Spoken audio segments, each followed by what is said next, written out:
we wanted to be actors. My father said, why would you want to be an actor for? Right.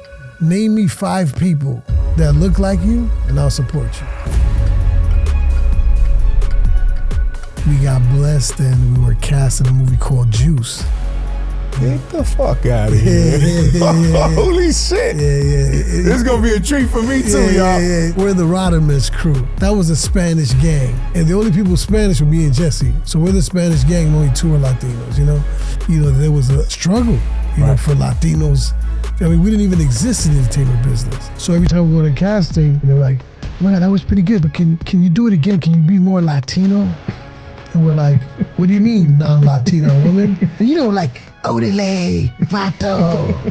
I'm from the Bronx, I'm like, we don't talk like that. So there was a lack of understanding that Latinos came in all shapes and colors. Right. Every time we went in, we wanted Latino in it. What do we do? You know what? Maybe you should do casting on this. You always talk that shit. If you were a casting director, you would change it. And 34 years later, I became a casting director to try to fix that, to show people like, hey, look, people like us could be there too, Like I said, the Fat Joe series, that'll be the first time ever that there'll be a show on TV at that budget with a big network with a bunch of people that look like me and you and sound like me and you. It's never been done before, ever.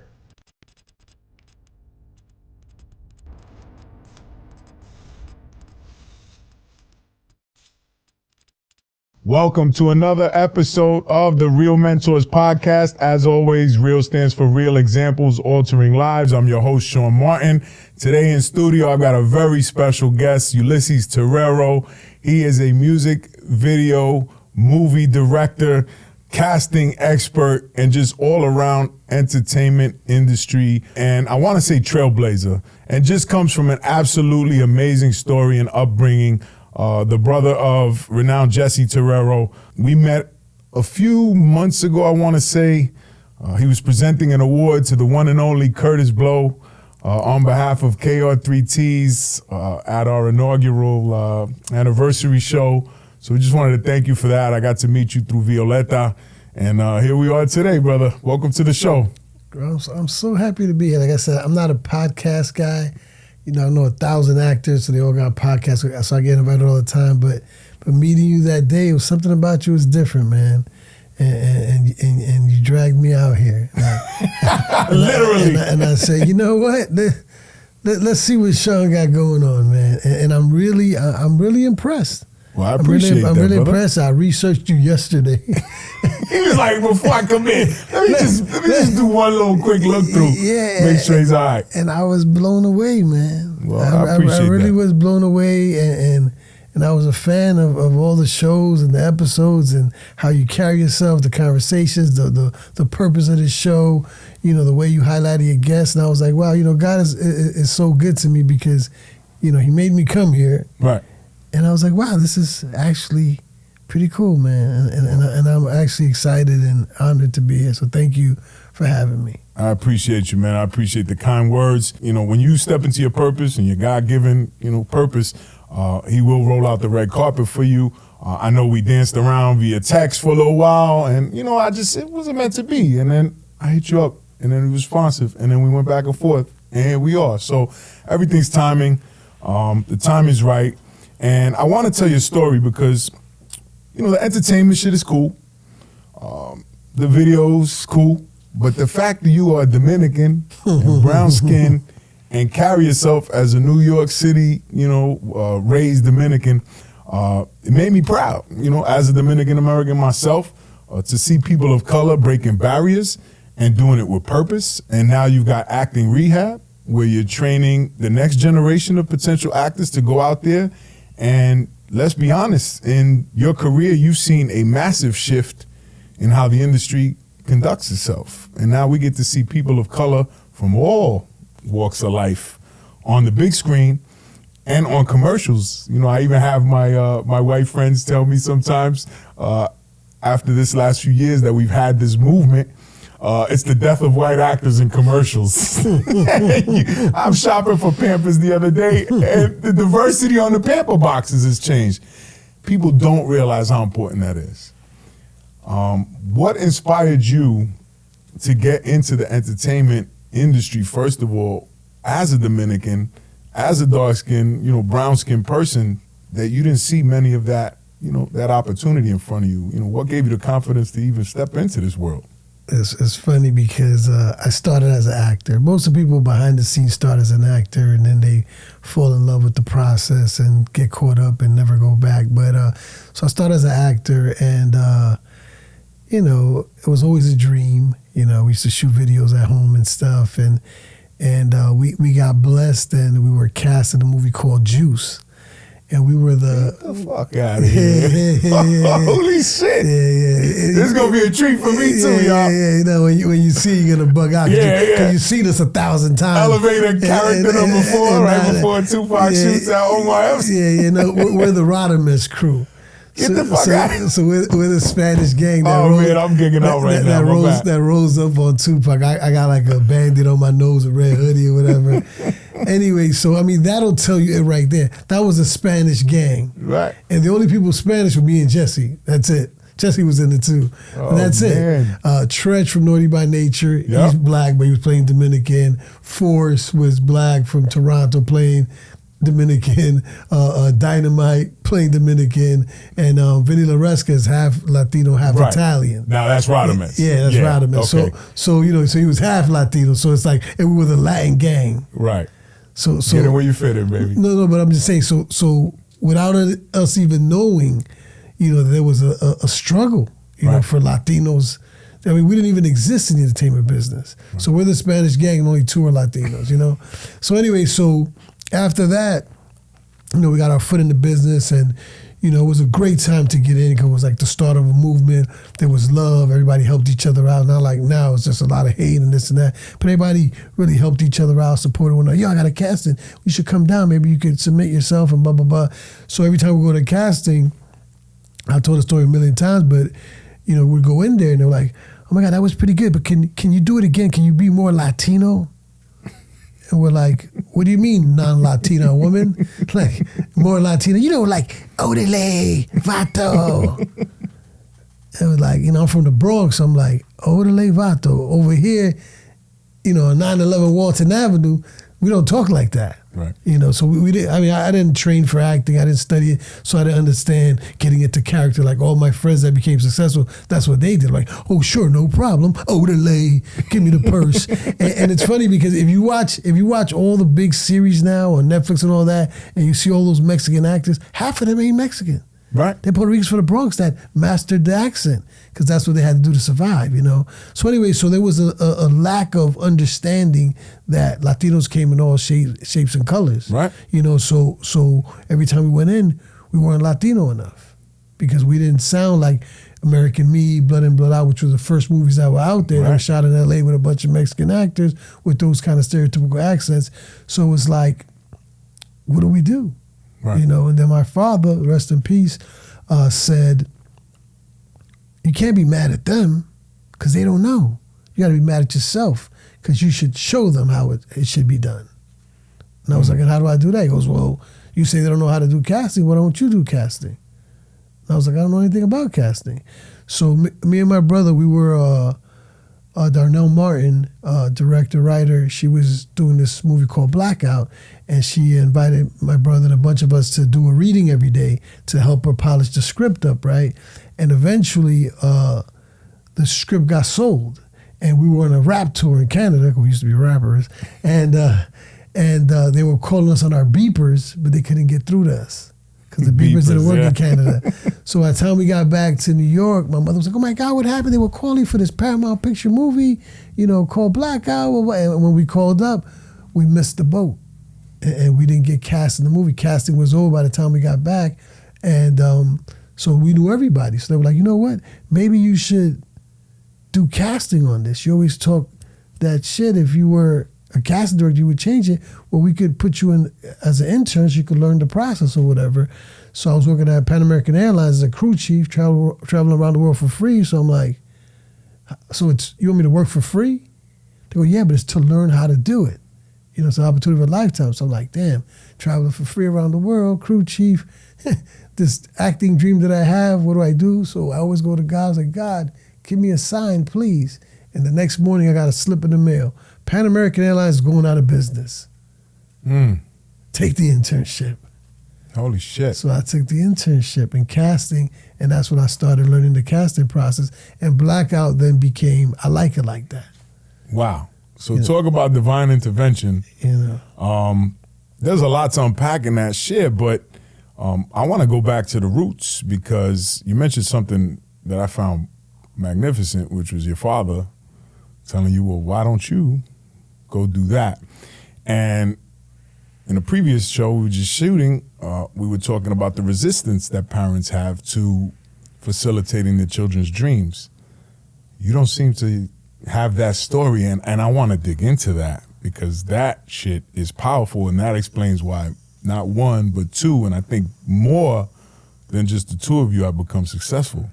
Yeah, no, but that was just a scenario of stop complaining and do something. Right, but that's invaluable. But when we told our parents we wanted to be actors, they were like, hell no. So I was the first one, like, hey, I want to study acting in college. And they were like, all right, well, we're not paying for it. Right. You pay for it. And I looked around, and any school that did that couldn't afford it. So I ended up going to Queensborough College, and they didn't have anything in there for that. So that's all I could afford. I had to pay for my own college, and that's all I could afford. But our parent, my father said, why would you want to be an actor for? Right. You know, name me 5 people that look like you, and I'll support you. You know. Did you name 5? I couldn't. I was like, maybe Poppy had a point. I was like, I Love Lucy. Jessy. Yeah. Ricky Ricardo. Fantasy Island.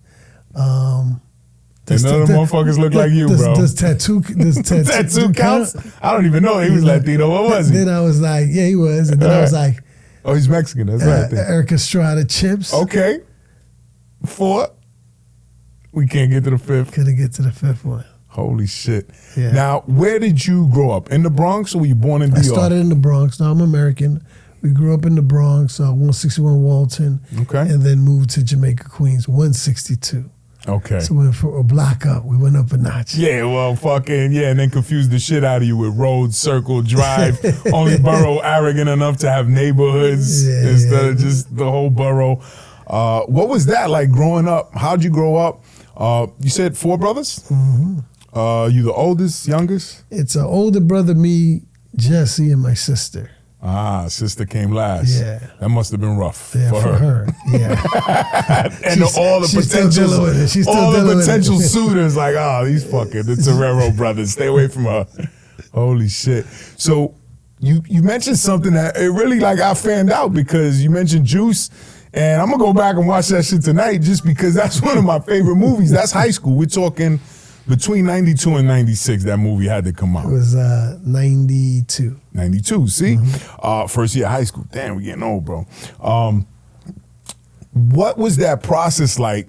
Because you're guerrilla mode in the whole thing. You're not industry approved.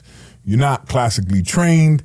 Y'all just had a dream. You got casted. You said, fuck it, let's take it a step further. What's the transition look like from being an extra backup goon in the Latin gang to the next step now where you're, entertaining the casting idea and actually having doors open before, your bigger opportunities like Above the Rim and, Ghost Door come out, which are New York-based classics that, we know here and they've reached, some acclaim. But here in New York, we have a special fondness for Juice and Ghost Dog and Above the Rim because they were all shot here. New Jersey Drive, Sunset Park. Keep them going, bro, because I want to know. Soul Plane, Kids. Kids. Raising Victor Vargas. Tell us about Kids, because I believe you casted for Kids. Well, you had some role in that. My title was additional casting, right? So what happened was Harmony, the writer, he was 17 years old, and he wrote a script about all his friends. So Rosario Dawson, right. They were all his friends, right? So now the 2 main stars were real actors. So they hired a cast director. She got those 2 people. The main girl, Chloe Sevigny, and the other guy, right? So they were actors, right? They didn't get along with anybody because they were all like street kids, yeah. So I got everybody else, like all the day players, all the like real shit. Right. You know, all the vibes, all the crazy kids in the park. The West Fourth, like real people all that up. stuff. So it was all, I was just hanging out with them. Like, where do you guys hang out? West Fourth Park. When? Saturday. All right, and I would just go Saturday. Hey guys, what are you doing Tuesday? You want to come Tuesday? You get $50. You know what I'm saying? So that's kind of how I casted that movie. And you know, it was overwhelming because those kids were really doing it. Yeah. You know, they were really doing it. And Casper, Justin, who played Casper, when we shooting the tunnel scene, they kept jumping behind stealing liquor. And the security's like, yo, if you guys get caught. Two real kids. Yeah, they're like, if you guys get caught, you guys gonna get your ass whipped. So Casper, Justin, the lead, got caught again, and the security hemmed them up, and the skateboard kids started hitting the security with skateboards, and they got into this big fight, and they broke his arm. Holy shit. So he had like a removable cast the whole movie, because they broke his arm because he kept fucking around, stealing liquor fucking from around the and tunnel, find out. So you dealing with like literally raw talent, yeah, just like you, but obviously you're a little more responsible than the kids you picked up for that movie. Yeah. How do you take a vision? How do you take a dream and then have the audacity to actually go out and do it? Because, you know, I made the mistake of saying your parents supported you. Maybe they did because you're their children, but not in what you were doing. So they gave you a good foundation. But what gave you the confidence to just be like, fuck it, let's go try this out? Other than the pink slip you got from from Pan American, are you making money at this point? What's giving you the confidence to keep moving forward? No. Like the thing was, like I said, I got a ton of movies I shot when I was a little kid. Like when I was like 15, 16, a ton of movies. Like this was like love at first sight. Okay. It was nothing. Every weekend I'll bring my friends and we'll shoot Super Yuli on Elm Street. I still have all of them, which is nuts, right? So it was a dream. So what happened was I couldn't go to college for acting, and my freshman year there was a open call on the radio for Juice, and we went to this open call and we got cast. And when I first stepped foot on that set and seen the lights, the camera, the talk, the conversation, the people, and they yelled action, I didn't want to do anything else. Like that was it. You know, so I was trying to, you know, it was a love that I had for, I mean, I still have it, you know, right. And when the door kept closing on the acting, then it was like, how do we fix that? You know, so then I became a cast director to try to fix that, to show people like, hey, look, people like us could be there too, you know? So eventually I could go back in. Like that was the plan. Right. And 34 years later. Let me create the mechanism for me to get back in the industry. So 34 years later, I'm still trying to do that, you know? Like I said, the Fat Joe series, which we just sold to Stars, BT Studios and Stars, you know, that'll be the first time ever that there'll be a show on TV at that budget with a big network with a bunch of people that look like me and you and sound like me and you in it. It's never been done before, ever. Wow. Ever. And we've been trying to do this our whole entire career, and it's never been done. So this Fat Joe series could be the game changer if we get to the finish line. Because we're having a bunch of obstacles trying to get there. Anything worth doing is not going to be easy. So congratulations on getting to this point, and best of luck. I know that you're going to cross the finish line with that.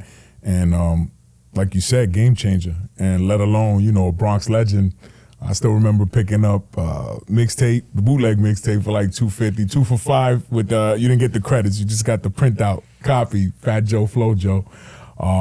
So again, a lot of this resonates with me, so I apologize if I get lost in my excitement because you're bringing me back to my, you know, formative teenage years. But what was the first movie? Because now you're saying you literally shooting. What kind of equipment were you shooting on? Like you guys are just shooting around the neighborhood? You had a camcorder and you just going for it, having fun? Is it high school projects? In high school, my mother bought us a VHS camera for Christmas. The full on. The big ones with the big, you know. The whole VHS fit in there? And that's how it started. Holy shit. That's how it started. So we started doing that. Then like I said, then we got into Juice as actors, and then Tretch was in our Rodimus crew, so he got a deal with Tommy Boy Records. Right. So he was Tupac's best friend, you know. So right. So he got a deal with Tommy Boy Records, and he calls us up like, "Yo, I'm doing this video, come through." So we go through. So we go from Juice to the set of his video. We're like, wow, this is amazing. Like early, this is like 91. And then, you know, I get a little cameo in the video because there's some crazy thing that happened on set. That's a long story. And then, you know, a month later, the video comes out and it's the #1 song on the planet. It's called You Down with OPP. Wow. You know, and I got a little cameo in it.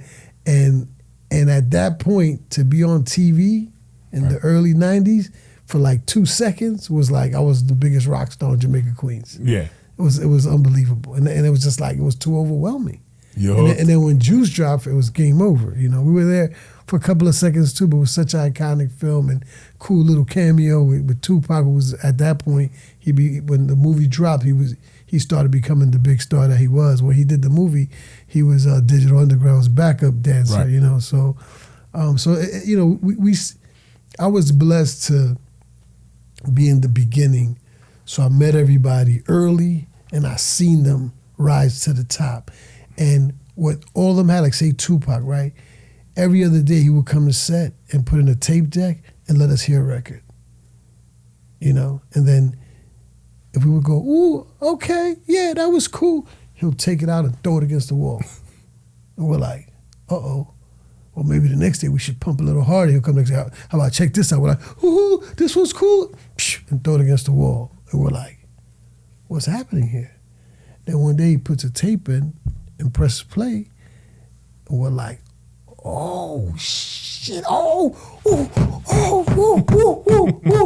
And he's like, okay, I'm gonna go master that one. You know? He was looking for that visceral reaction. He was like, the people in Oklahoma and Mississippi and Louisiana, whatever, if you guys are just going like this, they don't know me, they're not gonna care about the music. But now you guys jumping up and down like monkeys, they probably gonna like it over there too. So I'm gonna master that one, because your friends are always gonna be like, oh, that's cool, right. That's cool. But when you go, ah, then you touch the vein. The emotion, right. Then you touch the vein. So that was, so like I said, so to bring that up is that Tupac loved rapping. That's all he did. If there was a freestyle, he freestyled. You know what I'm saying? Above the rim. If the extras were freestyle in the corner, he'll run and jump in and freestyle and stuff. Like that's the common denominator that everyone successful has. They love doing what they do.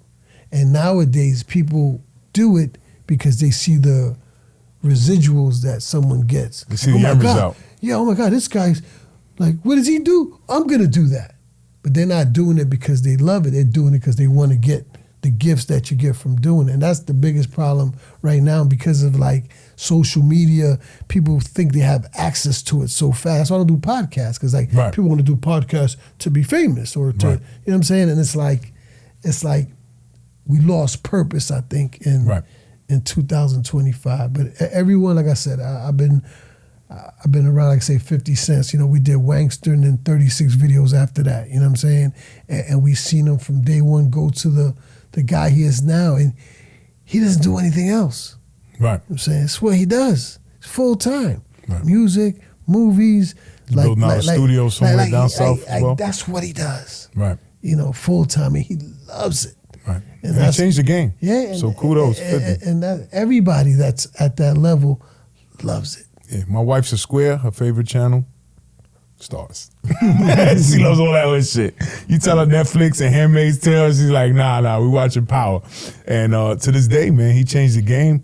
And I'm wishing that you guys release that Fat Joe series, not out of my own selfish need to see that too, because I do believe that, you know, we do have a Latin presence in Hollywood, but it is a polished, maybe, we don't. We don't. So the J-Los, the Sophias. Name me 5 male superstar Latinos in Hollywood. Superstars. Mm-hmm. I was going to say Eastside. That you could bankroll a movie on. No. Eastside's not bankroll. Name me 5. He's an amazing guy, by He is amazing, and I mentioned him because he's opposite Tom Cruise and held his own. He's incredible. And goes way back with us, but name me 5 guys who can bankroll. You're going to get me on this one. I'm not going to waste our valuable time even trying, my brother, because you're the expert on this. No, but you just said we got a presence. I mean, I guess we don't have the presence we should. So what can you do, or what are you doing, or what needs to change in order to take it from now, you've cast it. So we're there, but we're still in the background, or we're still playing, to some extent, stereotypical roles. What can we do to get to that level? Or who's our guy? It's what changes that? It's easy. What changes that is support. That's it. Like, say I'm here supporting what you got going on here. You're here supporting what I got going on here. And that's what it's about. Now we're both stronger because my world sees your world sees my world. So now we got a little bit of each other's world, knowing who we are. So now when I move forward, some people from your world might be like, hey, let me see what this guy going on. And some people from my world might be like, hey, let me see what he got going on. And now we both grow, and that's what it's support. Now, the average Latino, like say in Hollywood, right? Let's talk about, there's more famous women than men, right? Yeah. And if you look at 99% of the women in Hollywood, Latina, who are they married to? Blanquitos. You know what I'm saying? And they look a certain way. So are they watching Latin stuff at home on the weekends with the husband? Right. Probably not. Right. Are they going to the Latin parade down the block? Probably not. They've assimilated. So it's like, the people that could make a difference for us are not doing it. Right. Like John Leguizamo, right? A year or two ago, started complaining, like, I'm tired of this shit. And he talked about how they were having John Franco play, who was it? I don't know, but I remember Shay this, yeah. Or one of our fucking heroes, and it's like, he's like, there's not enough leading roles for Latino male actors that you finally come up with one and give it to a non-Latino? Right. Like, how could we win? Right. Like, how could we win? And that's the problem. It's like, when he spoke and complained, nobody backed him up. Nobody backed him up. Because who could? I mean, who could say something? Right. And then everybody's afraid that they might lose their job. Or lose that little position that they have. Yeah, so it's like, But let's dive into that, because, you didn't know I was Dominican. My name is Sean Martin, Sean. I've gotten far more callbacks on job applications than if it was Juan Martinez, for sure. Of course. And, I'd said my family came over here in the 60s when my mother was 11. They fled DR, went Trujillo, got assassinated because my grandfather worked for the government as an electrician in Montecristi, right on the border of Haiti. To the tune of, you with us or against us? He was part of the regime, even though he's just an electrician working for the government, But they did okay out there, but they had to leave because literally the town came after them. There was a night my mother told me that pitchforks and torches and all that shit, like campesino type stuff, and they came to the house and that was it. It was like, all right, they survived that night. They put them all in the convent with the nuns. Grandma and grandpa came over here to, I want to say somewhere in Manhattan, started working in factories and just called over for everybody one by one. My grandfather's darker than you, African features. Abuela was about as light-skinned as it gets, blue or green eyes, I don't remember, but I remember my mother telling me something that'll never leave me. It was like, Abuela taught them to marry up. Mm-hmm. And we know what that means. But essentially, you're going to marry the fairest skinned person, just like Abuelo did, to water this down. Mm-hmm. And we got that roots system from slavery on the island that we are ashamed of and try to water down as much as possible. So, I honor the fact that you're prideful and, you've done and pretty much dedicated your career to eliminating that bullshit. Not only through words, but through actions. And you still do that to this day. How does that look when you do the acting rehab thing, which is something you've been doing for a while now? If you don't mind sharing that with the audience and how you're changing, how the next generation comes into the game. Acting rehab is what do we call it? It's more like a community, it's called Acting Rehab because I started it over 20 years ago because whenever we did projects where we needed Latinos in it or African Americans in it, we couldn't find them. Like I did a movie in 1999 that I cast called Prison Song. It was on BET. It was originally New Line. Then they tested it, didn't work. Then it was a musical attempt. Then BET bought it. It was the most watched movie in BET history until Soul Plane took it out. So since 1999 till today, Ulysses Terrero has casted the most watched movie in BET history. Just a little fact. Nice. Listen. By mistake. I know Prison Song, and obviously we all know Soul Plane, which your brother directed. So for Prison Song, we saw everybody that had a headshot. And it was like 9 out of 10 were terrible.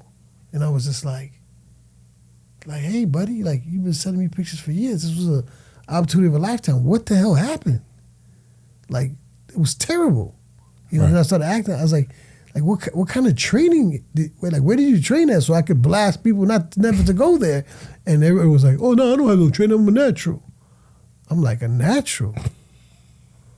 From your work, you're like a natural disaster. You know, like, really? And I started realizing that the average urban kid, like, because, you know, most of the stuff we did was like super urban. Right. And the average urban kid didn't have no training. How could they? Who taught them? Where they gonna find it's that? Like they don't know. So I say, you know what? I'm gonna start doing a free acting class to show these guys how to do it. You know, and I started doing a free acting class, and it was cool, it was fun, it was working out. And then, like, say if I had a director coming in town, like, hey, you want to come by my class to meet some of these great actors or whatever, and I would give them like 5 pages of the director's script to put the real actors, under pressure so they could take advantage of the opportunity if they could do the work. And I showed up, and it was 4 kids in the class of 30. And everybody had an excuse because it was hard work. They didn't do it, so, you know, the house burned down. The house burned down, exactly. So once that happened, I stopped doing the class.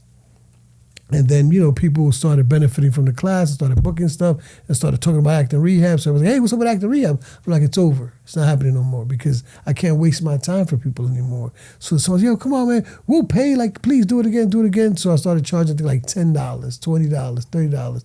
And then I started charging. And the more I charged, the more people did the work and showed up and didn't take advantage, you know. So eventually this grew into like a school, I guess. And like I said, it's called Acting Rehab because I try to introduce people to themselves.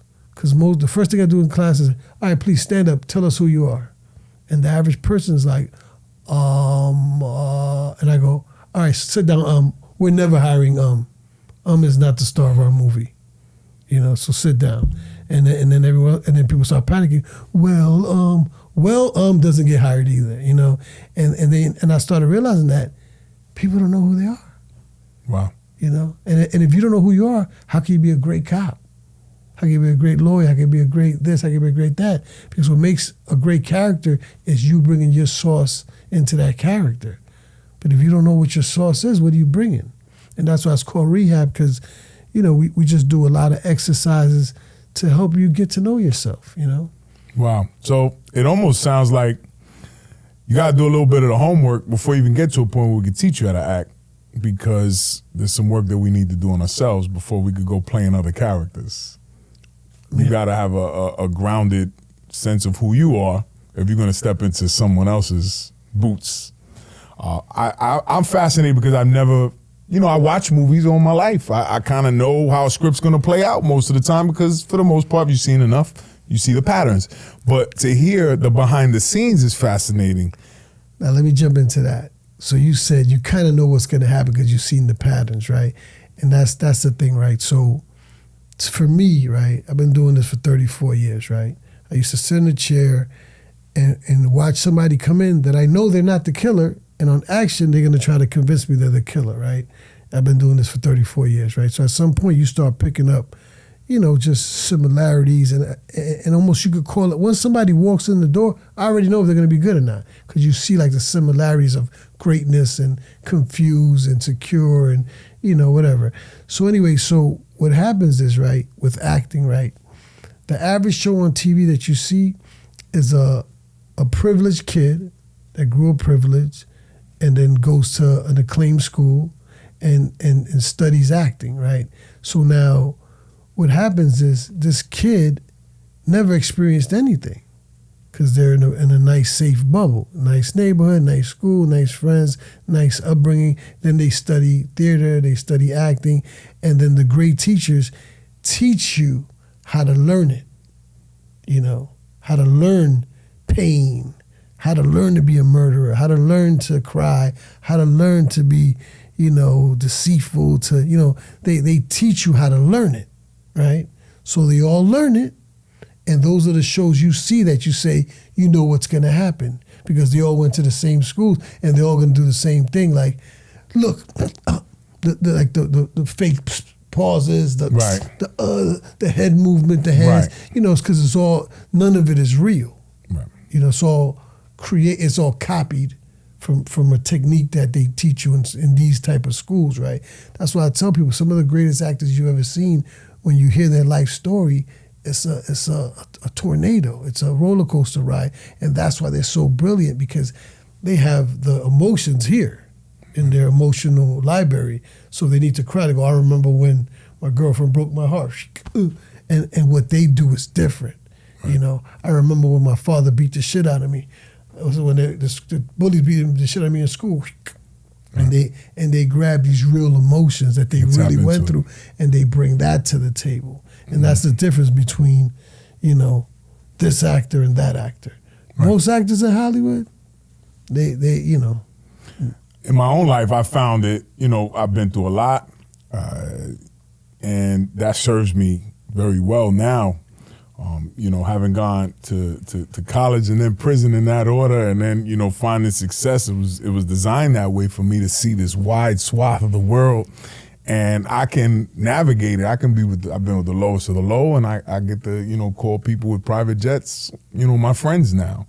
And, I thought that was extremely valuable, because you're honing a craft that is not available to us, but you're tapping into that emotion that we have available to us, and you're also cognizant of the fact that if you don't do the work on yourself, you're not going to be able to tap into that without it kind of spilling over, if I'm saying it correctly. Like, you got to be able to harness that but control it at the same time.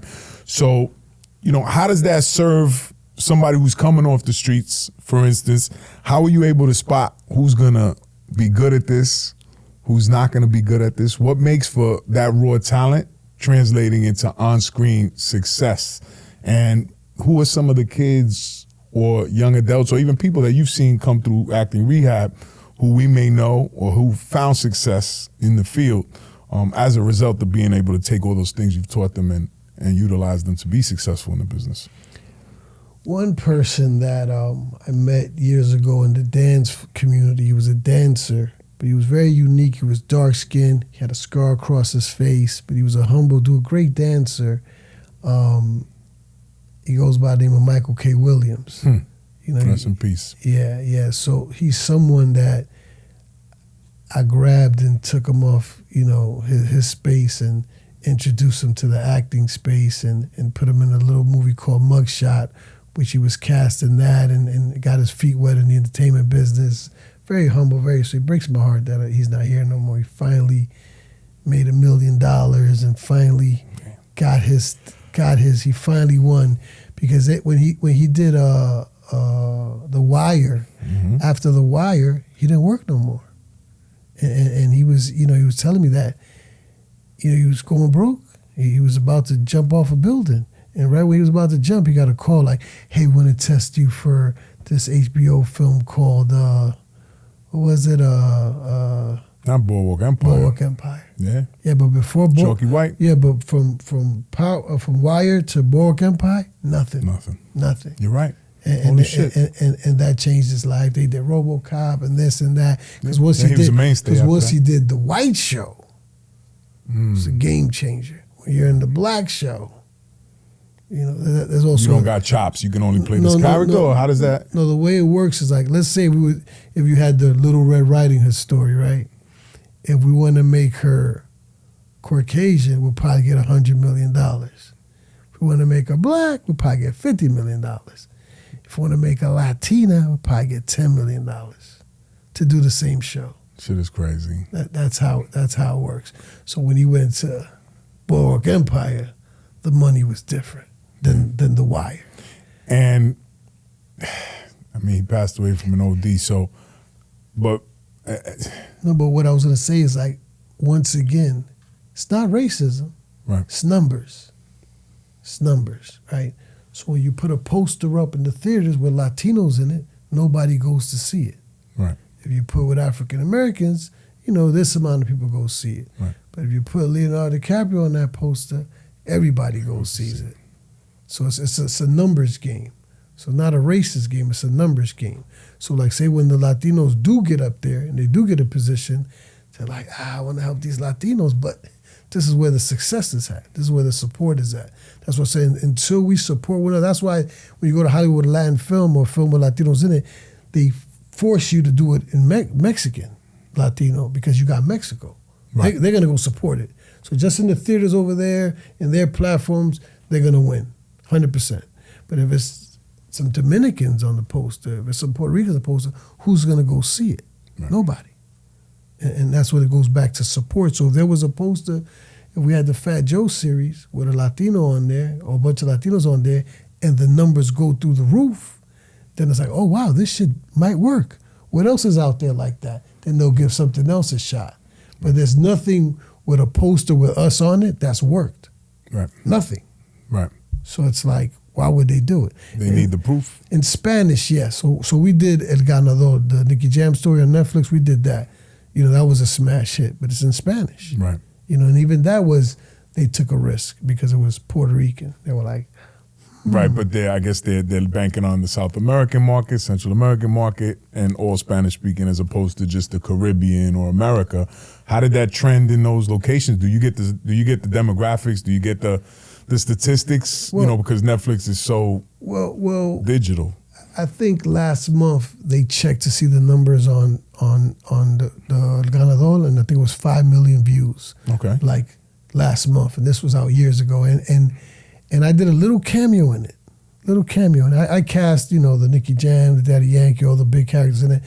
But I did a little cameo in it. And, I've been around the world, and I've been to Spain and Mexico, and people have stopped me. Like, you're the guy from the Nicky Jam shit. And that's when I knew, like, okay, people have watched, not one time, they've watched this several times. Because there's a desire for that content, but they just don't have it. That doesn't exist. Yeah, you saw J Balvin also, I think, on Amazon Prime. So you're starting to see it, but it still seems to be centered, and again, limited knowledge, but it seems to be centered around entertainment, which already has a little bit of a bankable fan base, as opposed to something clean from the beginning, from scratch, like the Fat Joe series. But then again, that's entertainment too that they're banking on, because he's coming with a bit of an audience already. Yeah, the Joe's gonna work. Right. Because like I said, he's Rock Nation. Joe is Joe. Everybody loves Joe, so the marketing will be out of this world. So it's gonna work. Stars is very supportful behind the show. They're really excited because they know it's gonna work. Because the fan base is there for sure. The biggest problem is a lot of the people that are the decision makers of anything with Latino-based content in it, they're either non-Latino or they're Latinos that are non-Latinos, that don't listen to the music, don't watch the show. They don't know, so they don't know how to market it. So the first thing they do is like say if it's like a show with Latinos in it, speaking English, they'll market it on Telemundo, Univision. It's like, that's a Spanish-speaking channel. Right, which you're never going to catch us on. They're not going to watch, this. Two completely different audiences. Yeah, so they just don't know. Nobody knows how to do it. And the thing about it, it's like, there's a huge range of an audience, right? So when you say the word Latinos, what are you talking about? Right. Are you talking about the Univision audience? Well, that's Spanish-speaking. That's Mexican American, West Coast, or Caribbean, East Coast. Two wildly different things. And that's the problem. But we get lumped in. Nobody knows the audience. They don't understand what the audience we are is. The up-and-coming majority. Well, not with the up-and-coming minority, soon to be majority in the country, which is Latino. We have a hell of a presence in this country, and still, there's more assimilation to what we talked about before, marrying up, as opposed to creating a support system. Because you're doing it on the acting, side and the casting side, but who's doing it on the marketing side? How many Latinos are on the marketing table putting together the promos? A lot. They, like I said, they just don't go to the Latin house. They go to the coffee shop. They go to the, they're going other places. So they don't. I know them. I talk to them all the time, and they don't know. And if you go to their house parties or you go to whatever they do, they don't know. What do you attribute to being able to stay grounded in your roots and not having gone that route? To be confident enough to say, this is my space, this is what I'm here to do, and not chasing the money, because I'm sure there was more money for you in other, if you went a different route maybe. The thing is this, right? I know what my audience is. I know where I'm accepted at. Like I said, I just went to a set the other day, $100 million set. I was invited. I go there for I don't ever go on other people's sets. I go for the first time. And this was the first time in decades that I felt racism. It was insane. This is here in New York? Yeah, New York City. So I go on this set. It's a big set. They got like 15 blocks. It's the big show, right? So, and I'm with the big guy. So he brings me into like the green room where all the big shots are at, right? So I go in there and he's introducing me to everybody, right? And then everyone's uncomfortable because they don't know me. So now it's like I see people grabbing their phone and putting it in their pocket. The woman pulling her purse next to herself because maybe I might steal it. You know what I mean? Yeah. So for me, it's like, it's always been that. Right. I started in 91. So I'd walk into the room like, oh, Ulysses, how did you get a name like that? I'm like, it's funny because my parents gave it to me so I could get into this meeting right now. So I never understood why, but I understand why now, why I got the name Ulysses so I could get into the meeting. Like, oh, okay. Like I said, because, our types just didn't exist and they still don't exist. So and then we're like in the middle where it's like, we're not black enough, we're not white enough, and we're definitely not Spanish enough. Right. So it's like, we've been trying to fit in our whole career. This is limbo, our whole space. career. And like I said, and it's like, until we support us, it's just not gonna happen.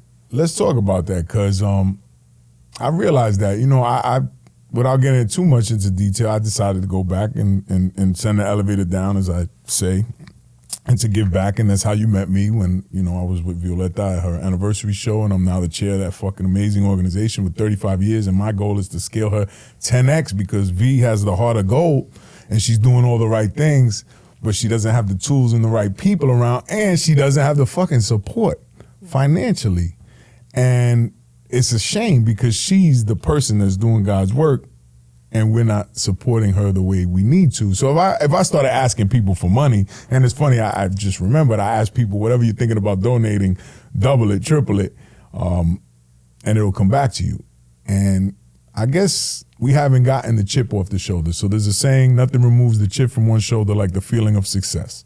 You found success, so I believe, and I don't see that you have a chip on your shoulder. You accept it for what it is and you do the work to try to make it better.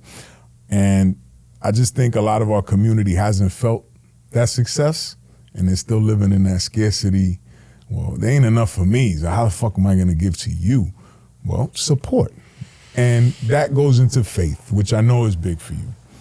And that's what faith is. It's giving your energy, your time, your money, your wisdom, without the thought of getting in return.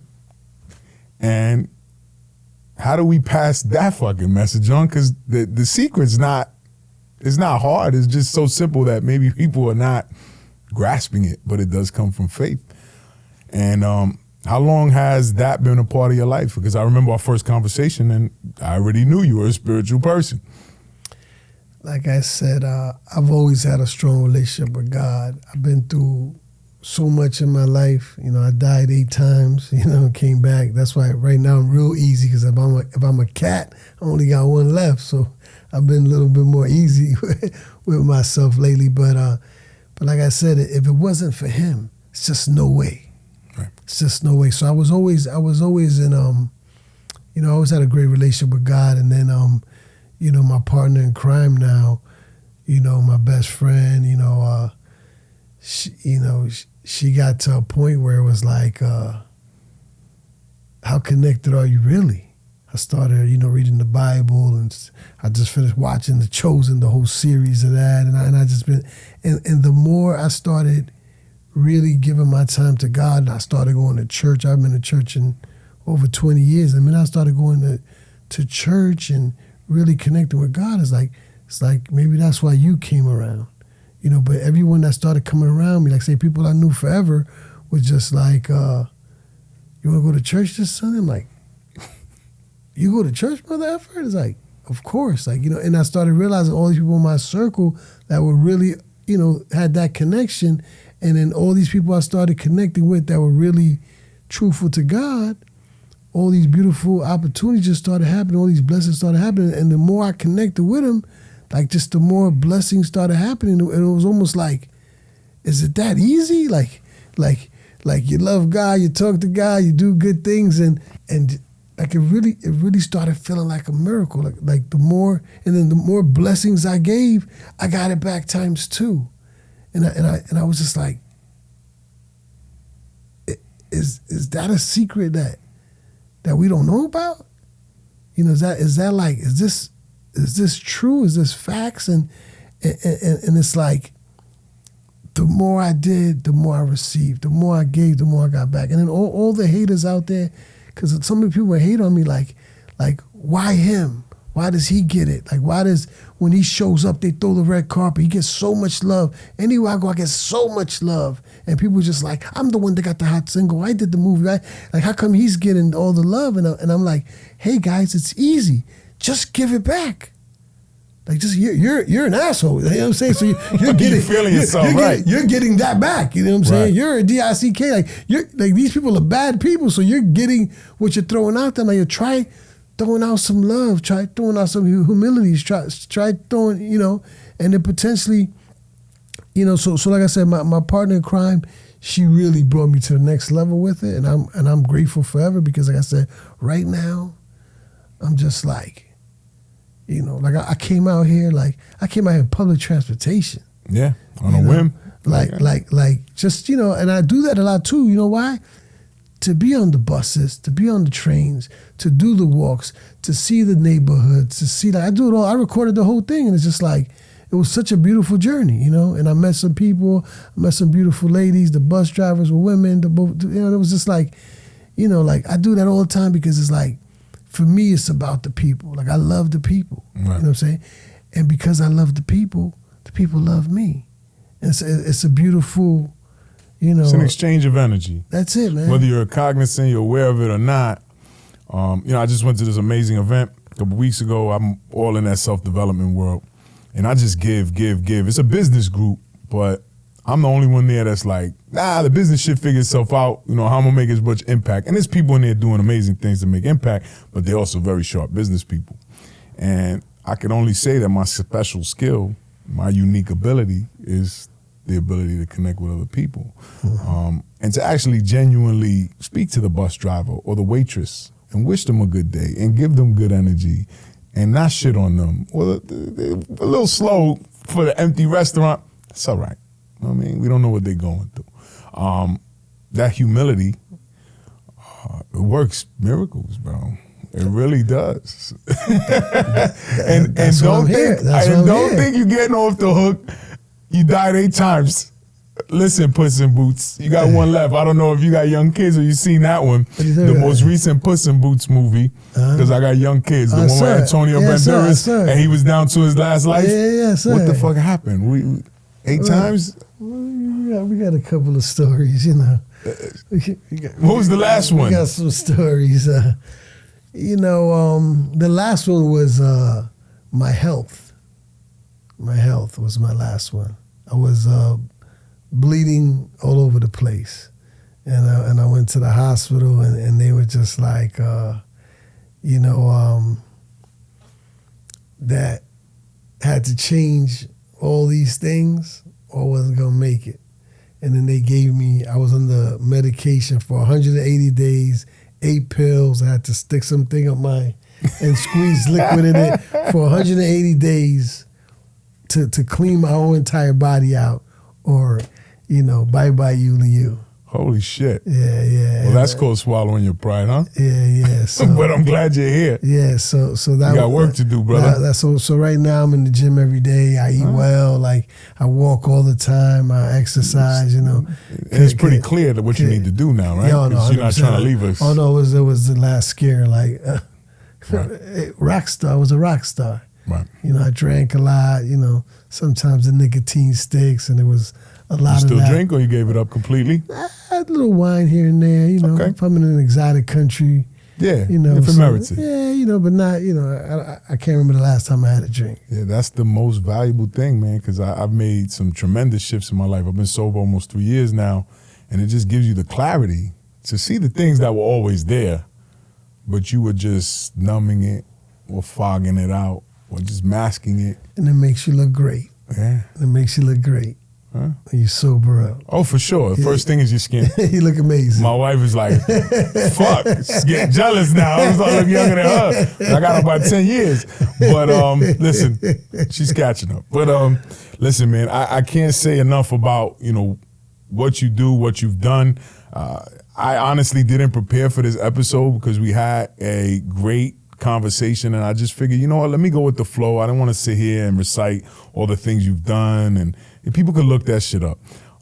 I really am more so moved by the fact that you came from about as grassroots, just fucking VHS camcorder. We're dating ourselves, but for all you young viewers, you could look up what those are, before everything was digital.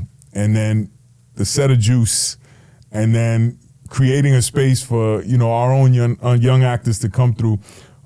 What's next for Ulysses? What's next for Actors Rehab? What's next for your life now that you've got more clarity and a better connection to God? Like I said, right now I'm shifting gears, and it's like anything I do or touch, Acting Rehab's involved, right? So I don't give diplomas, I give jobs. So I've been developing this for a long time now. But the main goal is I'm going to launch a monthly Acting Rehab party, membership only. You got to be an artist. Okay. That's it. Only artists invited. Only artists. I'm going to do Acting Rehab on stage. Bring the team on the stage, and then I'm prepping to do like a Sundance meets Spring Break once a year. Acting Rehab, Cap Cana, Santo Domingo. Really? Yeah, and then the goal is, so throughout the year, monitor who the stars are, and then at the end of the year, award them to be actors in a pilot to shoot and potentially try to sell. That's like the overall goal this year for next year for Acting Rehab. Well, I appreciate that. I got to check it out too, and my mission, and furthermore, I want to reach as many young people as I can for the foreseeable future. So however we can link up, outside of here, and we'll talk about that off camera, how I can help support and encourage other people to support. And it's that easy, man. It's like, why can't we see each other win? That's it. That shit kills me. And I think I started, but we're going with a flow here. When I go to these events and I try to, people don't get me. Like, they don't get me. You didn't know I was Dominican. I made it in my own lane successfully, legitimate business, even though I used to hustle and all that other shit. And I come from the projects. I've done all the wrong things. And now I'm doing all the right things. And God is rewarding me with the right people showing up and the right, opportunities that I have the opportunity to capitalize on now. So however we can help support each other, you can count on me. And, I will hope I can reach out to you for the same, because I see some good things coming, and I can't wait to see this Fat Joe series. That shit is just, I'm going to do my best to not only support it, but spread the word to some of my lighter-skinned compadres. Because, listen. Why you say lighter skin? Because, my white compadres. I was just trying to say, like, the Stars model for how they changed the game with power, it speaks to the African-American audience, but we tune in because that's our audience too in New York. But I don't know that translates to Mexicans in California or in Texas, because again, Latinos are not just one thing or the other. And, however we can help to establish the narrative where I think African Americans now have establish that they're not just one thing either. We need to do the same. It's going to take longer. Asians are just breaking that for themselves now in the last few years, where they're not just one stereotype. And damn, I didn't realize how far behind we were. So I appreciate you shedding a light on that. And what we do with the show is just try to pass down gems. Obviously, show real success stories. If you don't mind, we always like to leave our audience with some words of wisdom, some things that have worked for you and helped you find success and, most importantly, purpose. If you could leave us with some parting words and also where the audience can find you, I'd appreciate it, my brother. All right. Well, like I said in this interview before, is that passion, love, and purpose is everything. So try to find the purpose. Like, why do you wake up every day? Why do you want to be an actor? Why do you want to be a singer? Why do you want to do it? Why? And it has to make sense. And once you know the answer to that question and you love this purpose and this thing you want to do, that's all it takes, That's all it takes. Because everything else, comes and goes. It doesn't mean anything, So for all those out there that are trying to be actors, love it, live it, do it. That's it. If you don't feel that way, don't do it. Figure something else out. Yeah, it's not for you. Like I said, fame is something nobody wants. Once they get it, nobody wants it. And people want the popularity, but once you get it, nobody wants it. You can't. You're not free anymore. You can't do anything anymore. You can find me at ulysses.terrero@gmail.com. That's my email, ulysses.terrero on social media. That's it. We're set to do a Acting Rehab semester September to December, but it's limited seats and they sell out fast. Unfortunately, it's a popular class, but you should take Acting Rehab. It's funny you said that shit to me when we first met. Hey, you ever done any acting? I think I said, don't threaten me with a good time, but no. You should do Acting Rehab. How about I come in and maybe we'll have a side session. We'll talk some financial literacy, power of dreaming, thinking big, and then if I could do that, then I'll come wet my chops and try to act. If you join Acting Rehab, I would bet you money I could get you in front of the screen. Yeah, I got a lot going on, my brother. I don't know that I want that fame, to be honest. I was super reluctant to put myself out on social, man. It took me years to just admit that I went to prison and do what I'm doing now. But never say never, my friend. Never say never, because I see that you're just getting started. Even though you got all this career that you've had, this amazing career behind you, I really do feel confident, having just met you recently, that there's a whole other chapter that's ready to be written. And I learned something. I know we were supposed to rap, but I want to share this with you because I learned something from this guy named Arthur Brooks, who just spoke at an event that was at Harvard professor, who speaks to audiences all over the country and the world about finding your purpose. Very, very staunchly religious Catholic. This guy finds mass wherever he is in the world. He's got an app he showed me where he finds mass. So he's really tuned into that part of himself. So what makes somebody die happy? And there's two chapters of our lives, to keep it simple. There's fluid intelligence, and that's the first half of our life where we're just figuring shit out, right? You throw yourself in the fire, you get casted, there's no casting directors that look like us. Let's start it. We run into this wall, let's go this way, that door's closed, let's open another one. And you learned all the tricks of the trade. And then, if I had to guess, somewhere in your 40s, early 50s, you find this lull. What the fuck am I doing? This is not what. You lost. You're trying to find yourself. And the people who are fortunate enough to die happy and fulfilled are the ones who can move from that fluid intelligence to what's called crystallized intelligence, as he defines it, which simply states wisdom. And what I see in front of me is wisdom that is being used to lift others up.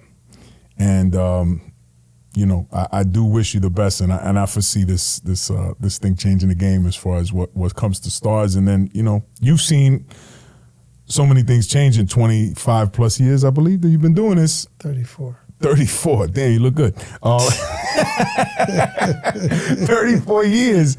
But then at the same time, so many fucking things have stayed the same. but they can't stay the same forever if you keep plugging away. So no matter how long it takes, it's gonna fucking happen, my brother. So I just want to thank you for coming out and dispelling any of your, you know, your doubts as to why you were coming. So I appreciate you taking a leap of faith and sharing your story with us. I got a feeling we'll be doing this again at some point, and we'll definitely be in each other's presence. So again, I appreciate you. I honor you, and definitely go out. And the key word for today is support. Okay, support what we are doing. That is the purpose of the show. Support the show. Support Ulysses. Support Acting Rehab. We'll put all the information down in the bio. As always, thank you for tuning in, and let's get it.